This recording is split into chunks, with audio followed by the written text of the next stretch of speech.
मालिकी साजनवाजी प्यारी सासंगत जी सब ठीक ठाक हो भाई सारी सासंगत जी। मालिक सबको ठीक रखे।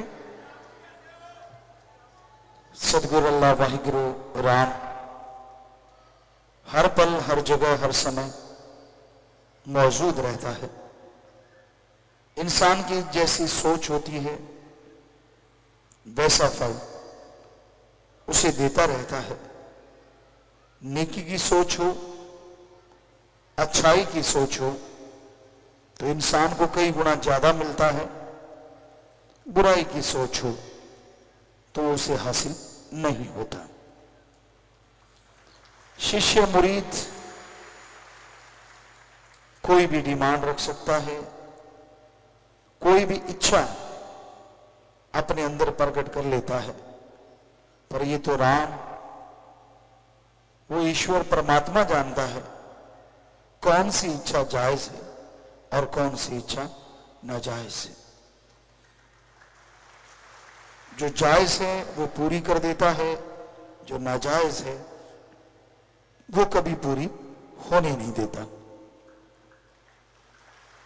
पर कई बार इंसान अपने रास्ते से भटक के मनमते जब चल पड़ते हैं, जो रास्ते उनके लिए बनाए गए हैं, जो रास्ते उनके लिए चुने गए हैं, जब उन रास्तों से अलग अपना रास्ता ढूंढने लगता है या अलग खो जाता है तो फिर वो अपने कर्मों का फल भोगता रहता है।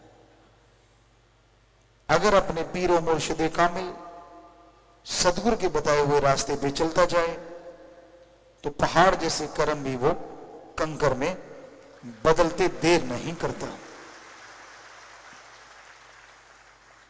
पर जब इंसान के अंदर खुदी का भाना कि मैं कुछ हूं, मैं कुछ बन गया, ये चीजें चल पड़ती हैं तो फिर इंसान उस राम से, अल्लाह वाहिगुरु मालिक से वो खुशियां हासिल नहीं कर पाता जो कि उसे कर लेनी चाहिए थी। असूल सबके लिए होते हैं। जो इंसान असूलों पे चलते हैं वो कभी जिंदगी में धोखा नहीं खाते। किसी भी सफल आदमी को देखो, कोई सज्जन हमसे चर्चा कर रहा था, बात कर रहा था, शायद डॉक्टर साहबान थे, तो चर्चा करते करते बात यह आई, किसी ने एक बुक लिखी है, हो सकता है आप लोगों में से किसी ने पढ़ी हो, दुनिया में सबसे ज्यादा सफल आदमी और असफल आदमी, यानी जो फेल हो गए और जो बुलंदियों को छू गए। किताब को लिखा गया, बड़ी फेमस हुई, वर्ल्ड में बड़ी मशहूर किताब है, पर एक नतीजा निकल के सामने आया जिसे पश्चिम सभ्यता ने नकार दिया। उस बुक की निंदा भी हुई, हमें बताया, उसको गलत भी कहा गया, क्योंकि लिखने वाले ने लिखा कि मैंने 50 साल या 30 साल जो रिसर्च किया है, जो ज्यादा बुलंदियों को छूने वाले लोग हैं उनके पीछे कहीं ना कहीं ब्रह्मचार्य ने काम किया है।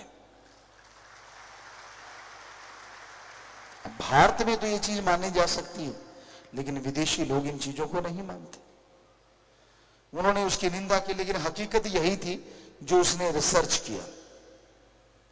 तो साईं जी तो कब से कहते आ रहे हैं,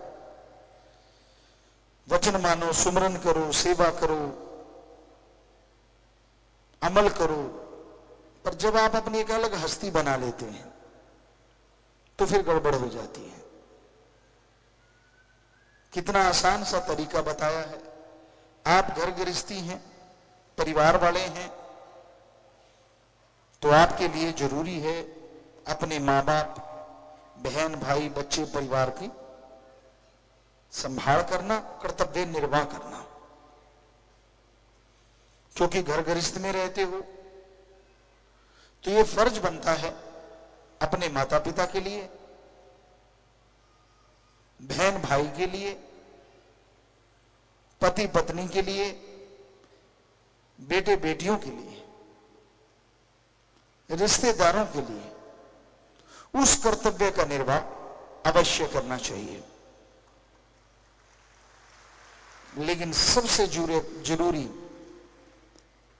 अव्वल पहला कर्तव्य जो हर किसी का है वो गृहस्थियों का भी है, और वो है राम का नाम जपना। और समय दो न दो, लेकिन राम के लिए समय जरूर लगाओ, क्योंकि उसके लिए लगाया गया समय आपके आने वाले समय को बहुत ही अच्छा बना देगा, बहुत ही बेहतर बना देगा, और आपकी मुसीबतें, आपकी परेशानियां जड़ से खत्म होने लगेंगी। परमपिता शास्त्रनाम जी, श्याम मस्तान जी दाता रहबर फरमाया करते, घर गृहस्थ में रहता है तो उसके एक पंख नहीं दो पंख हो जाते हैं। वो सेवा भी करता है, घर गृहस्थ भी चलाता है, गिरने का भी अंदेशा कम हो जाता है, क्योंकि घर गृहस्थ की जिम्मेवारियां, परेशानियां, मुश्किलें कई बार इतनी ज्यादा होती है कि कलोल करने का टाइम ही नहीं बचता, फुर्सत ही नहीं रहती। कबीलदारी ऐसी गल पड़ी होती है, मैंने ये कमाना है, बच्चों के लिए वो बनाना है, अपने लिए ये बनाना है, खाने के लाले पड़े होते हैं, तो फिर वो बहुत सारी चीजों से बचा भी रहता है। दूसरी तरफ त्यागी तो बस भी है।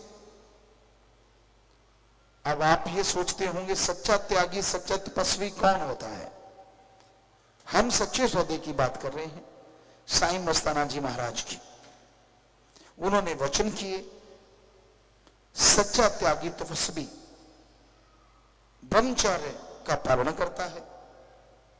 नंबर 2, घर परिवार दुनिया त्याग के आया है तो वो उस राम की भक्ति के लिए और राम की औलाद की सेवा के लिए। साईं जी कहा करते, उसके लिए परिवार नहीं और परिवार के लिए वो नहीं। जो सारा कुछ त्याग के राम की सेवा में लग जाए, त्यागी तपस्वी बन जाए, तो उसके लिए तो सारी दुनिया अपना परिवार, दीन दुखी अपना परिवार, राम का नाम जपना, सेवा करना सबसे ऊंचा कर्म और धर्म होता है। पर फिर भी वो ये ना करे और अपने, उसको लगता है कि नहीं यार मेरा भी फर्ज बनता है, मां के लिए, बाप के लिए, बहन के लिए, भाई के लिए, फलां के लिए, तो फिर साईं मस्ताना जी ने ये क्यों कहा कि अगर आप त्यागी तपस्वी हैं तो आपका तो फिर दुनिया से है, आपके माँ बाप परिवार को साईं मस्ताना जी खुद देखेंगे, शास्त्रनाम जी दाता खुद संभालेंगे। पर आप छोड़ेंगे तभी ना, आप तो खुद नहीं लंपट हुए पड़े, आप तो खुद किसी को सांस ही नहीं लेने देते, तो साईं जी तो कहां से आएंगे फिर? वो जिसे प्यार करता है खजाने लुटाता है, पर लुटाने से पहले अजमाता है। तो ऐसा नहीं है कि इस युग में त्यागी तपस्वी नहीं है सच्चे, बहुत हैं, बहुत नहीं भी है। सिर्फ साइन बोर्ड लगाने से दुकान नहीं चलती, साइन बोर्ड के अकॉर्डिंग दुकान में सामान भी होना चाहिए। जनरल स्टोर है और खाली शीशियां 4 रखे बैठे हो तो आमदन कहां से आएगी? जनरल स्टोर है तो सारा सामान उसमें भरा पड़ा है तरह तरह का, तो लोग भाग के आएंगे, अच्छे रेट हैं तो सामान बिकेगा भी धड़ाधड़। तो उसी तरह जो भी साइन बोर्ड आपका है, गृहस्थी हैं, त्यागी तपस्वी हैं, कुछ भी आप जो साइन बोर्ड है आपका कि आपकी पहचान है, उससे उसके अकॉर्डिंग समान होना जरूरी है। पर इन सबसे पहले आप एक सत्संगी हैं, एक राम अल्लाह वाहिगुरु ईश्वर को मानने वाले हैं, जिनका काम दिलों को जोड़ना होता है, तोड़ना नहीं होता। अपने शब्दों को तोला करो। पुरानी कहावत यूं ही नहीं बनी, पहले तोलो फिर बोलो। तोलने का मतलब कोई तकड़ी बाट लेके तोलना नहीं है, आप जो कहने जा रहे हो उसका रिजल्ट क्या होने वाला है, पहले ये सोचा करो। पंजाबी में कहते परड पांडा, एक वर्ड है, शायद डिक्शनरी में नहीं मिलेगा, पर आम बोलचाल की भाषा में परड पांडा, जिसका ये नहीं पता कब क्या निकाल देगी। और ऐसे लोग समाज में इज्जत हासिल नहीं करते, लोगों ने मुंह नहीं लगाते, क्या पता यार इसने क्या कह देना, ऐसे लड़ाई गड़बड़ जाएगी। तो कहने का मतलब जो आपका साइन बोर्ड है उसके अकॉर्डिंग चलो, मन मते मत चलो। जब मन के अकॉर्डिंग आप चलने लगते हैं, मन की कही बातों पे अमल करने लगते हैं, तो फिर दोष गुरु पीर फकीर को क्यों देते हैं? आप सोच के देखिए, साईं मस्ताना जी महाराज ने परम पिता शास्त्र राम जी दाता रहबर को वचन किए, नहीं टाइम देना तो किसी भी फैमिली के एक मेंबर को टाइम नहीं दिया। ठीक है, सत्संगियों की तरह सत्संग करते करते कभी उस गांव में सत्संग है तो जाना, उसी तरह चर्चा होनी। लेकिन यही बात जब इस खाक को साईं बेपरवाह शास्त्र राम जी दाता ने गुरगद्दी पे बिठाया, तो 3 या 6 महीने के बाद बापूजी आए, शायद वो रोए होंगे बाहर, किसी सेवादार ने जाके बताया कि ऐसे ऐसे हुआ। कहते जी संत जी तो मिले ही नहीं। परमपिता जी शाम को बाहर आए, चारपाई पे बैठे, मजलिस करने के बाद फिर बैठे वहीं आके, और बैराग में आवाज में कहने लगे, नहीं अब नहीं। हम पास बैठे थे, हमने कहा जी क्या? कहते नहीं, जब तक बापूजी हैं बच्चों का सार संभाल वो करेंगे, लेकिन इसका मतलब ये नहीं है कि आप उनको टाइम नहीं देंगे, उनको आप टाइम जरूर देंगे।